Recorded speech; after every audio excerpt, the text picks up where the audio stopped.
Hello anime lovers, स्वागत है आपका एनिमे एक्सप्लेन्ड चैनल पर। और आज हम शुरू करने वाले हैं जिसका नाम है साकामोटो डेज। चलिए जानते हैं इसकी कहानी को एपिसोड नंबर 1 के साथ। कहानी की शुरुआत में हम एक हिटमैन को देखते हैं। हिटमैन उन लोगों को कहा जाता है जिनका काम किसी का खून करना होता है और इस आदमी का नाम साकामोटो है। साकामोटो के सामने कई सारे लोग आते हैं जिन्हें वो एक एक करके मारने लगता है और इस काम में उसे बिल्कुल भी परेशानी नहीं हो रही थी। वो इन सभी लोगों को बुरी तरह से मार देता है और हमें बताया जाता है कि कुछ समय पहले एक लेजेंडरी हिटमैन हुआ करता था जिसका नाम था साकामोटो तारो। हर गैंगस्टर उसके नाम से डरता था और हर हिटमैन उसके जैसा बनना चाहता था। लेकिन एक दिन उसे एक लड़की से प्यार हो गया और उसने अपना हिटमैन वाला काम छोड़ दिया और उसने उस लड़की से शादी कर ली और उनको एक बेटी भी हुई और वो काफी मोटा हो चुका है और अपनी छोटी सी दुकान पर काम करता है। एक दिन एक लड़का साकामोटो को ढूंढते हुए उसके स्टोर तक आ जाता है। इधर साकामोटो एक बच्चे को निशाना लगाते हुए देख रहा था जो बार बार उनकी दुकान पर आता है। अचानक ही इस बच्चे के बैग से इंक की बोतल गिर जाती है जिससे एक आदमी की सफेद पैंट गंदी हो जाती है। ये देख उस आदमी को गुस्सा आता है और वो उस बच्चे को उठा लेता है। वो उस बच्चे को मुक्का मारने वाला था लेकिन साकामोटो उसका हाथ पकड़ लेता है और फिर अपनी पेंसिल उसकी गर्दन में घुसाकर उसे जान से मार देता है। असल में वो उसे मारता नहीं है, बस ऐसा करने का सोचता है और वो आदमी दुकान से बाहर चला जाता है। ये सब उस लड़के ने भी देख लिया था जो साकामोटो को ढूंढते हुए यहाँ आया था। वो जानता है कि साकामोटो उस आदमी को पेंसिल से मारने की सोच रहा था। असल में ये लड़का भी एक हिटमैन है और इसका नाम शिन है। इसे साइकिक भी कहा जाता है क्योंकि ये लोगों का दिमाग पढ़ सकता है। साकामोटो अब इसे एक थप्पड़ मारने का सोचता है जो देख शिन डर जाता है और बोलता है कि मैं शिन हूँ और मैं आपके अंडर काम किया करता था। ये दोनों अब बाहर जाकर बैठ जाते हैं और शिन कहता है कि यानी कि सच में आप एक छोटी सी दुकान पर काम करने लगे हो। शिन चाहता था कि साकामोटो अपने पुराने काम में वापस लौट जाए। साकामोटो अपने मन में कहता है कि मेरे हिटमैन वाले दिन खत्म हो गए हैं। जो सुन शिन बोलता है कि आप लेजेंडरी हिटमैन हुआ करते थे, हर गैंगस्टर आपसे डरता था, आखिर साकामोटो वो सब कैसे छोड़ सकता है। साकामोटो उसकी बात का कोई जवाब नहीं देता और अपने नूडल्स खाने लगता है। शिन कहता है कि अब वो कितना मोटा हो गया है, उसे पहचान पाना भी मुश्किल है। इतना कह के वो अपनी सिगरेट जलाने लगता है लेकिन साकामोटो बिजली की तेजी से उसकी सिगरेट काट देता है क्योंकि यहाँ नो स्मोकिंग का बोर्ड लगा हुआ था। साकामोटो की स्पीड देख शिन समझ जाता है कि भले ही ये मोटा हो गया है लेकिन अब भी उतना ही खतरनाक है और वो चाहे तो शिन को भी मार सकता है। तभी एक डिलीवरी वाला साकामोटो का कुछ सामान लेकर आता है और उसे साकामोटो की हेल्प भी चाहिए थी। जो सुन शिन को लगता है कि शायद साकामोटो अब भी हिटमैन वाला काम करता है और एक आम आदमी होने का दिखावा करता है, लेकिन ऐसा कुछ भी नहीं था। डिलीवरी मैन को अपना पेड़ काटने में साकामोटो की हेल्प चाहिए थी। साकामोटो टाउन के लोगों की छोटे मोटे काम में मदद करता रहता था और बच्चों से लेकर बूढ़ों तक सब उसे पसंद करते थे। इतने बड़े हिटमैन को ऐसे पिद्दी काम करते देख शिन को गुस्सा आता है और कहता है कि उसकी नजर में साकामोटो की रिस्पेक्ट कम हो गई है। इसके बाद शिन अपनी कार में जाके बैठ जाता है और सोचता है कि वो पूरे 5 साल बाद साकामोटो को देख रहा है लेकिन वो अब भी कितना कमाल का है। मोटा शरीर होने के बाद भी उसका ऑरा कम नहीं हुआ। काश वो फिर से उसके साथ काम कर पाता। तभी शिन को अपने बॉस का कॉल आता है जो पूछता है कि क्या तुमने साकामोटो को वापस काम पर आने के लिए मना लिया।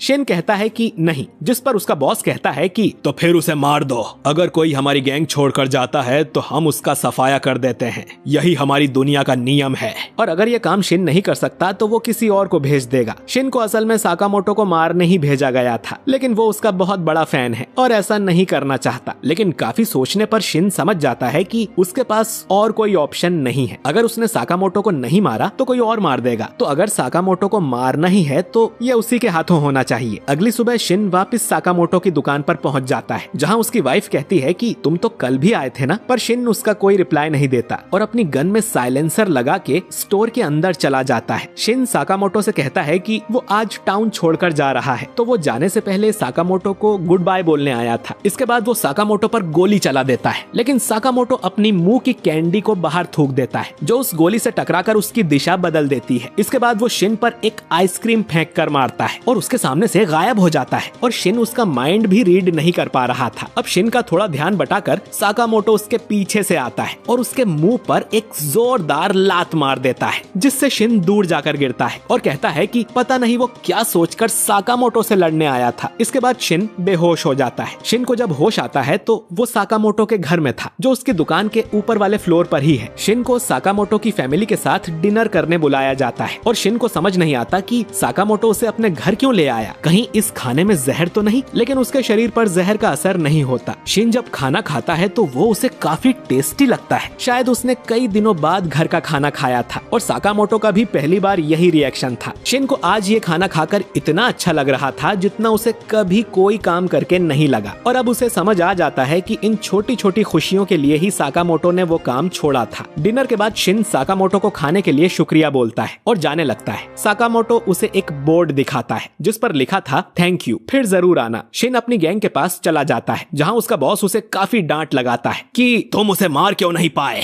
शिन अब अपने बॉस के सामने सिर झुकाकर कहता है कि साकामोटो को जिंदा रहने दो, वो अपने परिवार के साथ बहुत खुश है। ये सुन सभी हंसने लगते हैं। उसका बॉस कहता है कि साकामोटो ने हमारी दुनिया का नियम तोड़ा है और अपनी जिम्मेदारियों को पीठ दिखाई है, तो हमें उसे मारना ही होगा। शिन अब कहता है कि साकामोटो की जगह मैं मर जाता हूँ, लेकिन उन्हें जिंदा छोड़ दो। बॉस कहता है कि ठीक है, तुम मर गए तो हम साकामोटो को छोड़ देंगे। और फिर बॉस मन में कहता है कि कितना बुद्धू है ये, मैं इसकी बात क्यों ही मानूंगा। उसकी मन की बात शिन सुन लेता है और उल्टा उसी पर गन पॉइंट कर देता है, जिसके बाद इनमें लड़ाई हो जाती है। इधर साकामोटो अपनी दुकान में बैठे ये सब सुन रहा था। इसके बाद वो एक बटन दबाता है जिससे हम देखते हैं कि उसकी दुकान में ढेर सारी गन्स छुपी हुई थी। साकामोटो इनमें से बस एक टेजर गन को उठाकर निकल पड़ता है। इधर शिन किसी तरह जिंदा बचा हुआ था क्योंकि वो अपने आसपास के लोगों का माइंड रीड कर सकता है, तो उसे छुपने में काफी आसानी हो रही थी। एक आदमी तो उस पर बजूका ही फायर कर देता है, लेकिन फिर भी शिन बच जाता है। बॉस सभी से कहता है कि उसके करीब जाओगे तो वो तुम्हारा माइंड पढ़ लेगा, तो दूर रहकर ही उसे घेर लो। शिन की गोलियां अब खत्म हो गई थी और 3 लोग उसे घेर लेते हैं। वो शिन को मारने ही वाले थे, लेकिन साकामोटो पीछे से आकर उन्हें टेजर से करंट लगा देता है। साकामोटो को यहाँ देख शिन और उसका बॉस दोनों चौंक जाते हैं। वो लोग अब साकामोटो को मारने उसकी तरफ बढ़ते हैं, लेकिन साकामोटो जो अपने साथ सिर्फ 2 चॉपस्टिक्स लाया था, वो उनसे ही लोगों को मारने लगता है। वो इन चॉपस्टिक्स से चलती हुई गोलियों को भी पकड़ रहा था और वो बिजली की रफ्तार से सभी को मारने लगता है। वो मोटा जरूर था, लेकिन उसमें ताकत बहुत ज्यादा थी। बॉस अपने आदमियों को साथ में उस पर गोलियां चलाने को कहता है, लेकिन साकामोटो उन सब से बचते हुए उनकी बंदूकों को काट देता है और गुंडों के साथ साथ वो उनके बॉस को भी खत्म कर देता है। ये सब देख शिन समझ जाता है कि ये अब भी लेजेंडरी हिटमैन है। वो पूछता है कि उसे पता कैसे चला कि शिन यहाँ पर है। साकामोटो अब बताता है कि जब शिन बेहोश था तब साकामोटो ने उसकी गन में एक ट्रैकर लगा दिया था। शिन अब कहता है कि अपने वादे के मुताबिक वो आज ये टाउन छोड़कर चला जाएगा, लेकिन साकामोटो उसे अपनी दुकान की एक यूनिफॉर्म दे देता है और कहता है कि उसे 1 घंटे के 400 रुपए मिलेंगे और ओवर टाइम के पैसे अलग से। यानी साकामोटो शिन को अपनी दुकान में काम करने का ऑफर दे रहा था, जिसके लिए वो मान जाता है। और अगले दिन से ही शिन भी साकामोटो के साथ उसकी दुकान पर बैठने लगता है। वो देखता है कि रामेन के सारे कप को साकामोटो ही खाली कर रहा था। अपनी माइंड रीड करने की पावर से शिन लोगों को उनका सही सामान दे पा रहा था और साकामोटो की वाइफ और बेटी को भी वो बहुत अच्छा लगता है। वो बच्चा उसे बाहर चल के खेलने को भी बोलता है, लेकिन शिन कहता है कि अभी उसकी शिफ्ट खत्म नहीं हुई है और ये काम उसके पिछले काम से तो कहीं ज्यादा अच्छा है। वो बच्चा पूछता है कि पहले तुम क्या काम करते थे, जिस पर साकामोटो अपने मन में बोलता है कि उसे बताया तो तुम्हें मार डालूंगा। जो सुन शिन कहता है कि पहले वो सफाई का काम करता था और ये एपिसोड यहीं पर खत्म हो जाता है। तो दोस्तों, साकामोटो और शिन की लाइफ में अब क्या खतरा आएगा ये तो हमें अगले एपिसोड में ही पता चलेगा। अगर आप चाहते हैं कि मैं अगला एपिसोड भी एक्सप्लेन करूं तो कमेंट बॉक्स में यस जरूर टाइप करें और वीडियो अच्छा लगा हो तो इसे लाइक और शेयर भी करें। और अगर आप हमारे चैनल पर नए हैं तो चैनल को सब्सक्राइब करके बेल आइकन जरूर दबाइए। मैं मिलता हूं आपसे बहुत ही जल्द अगले वीडियो के साथ। शुक्रिया।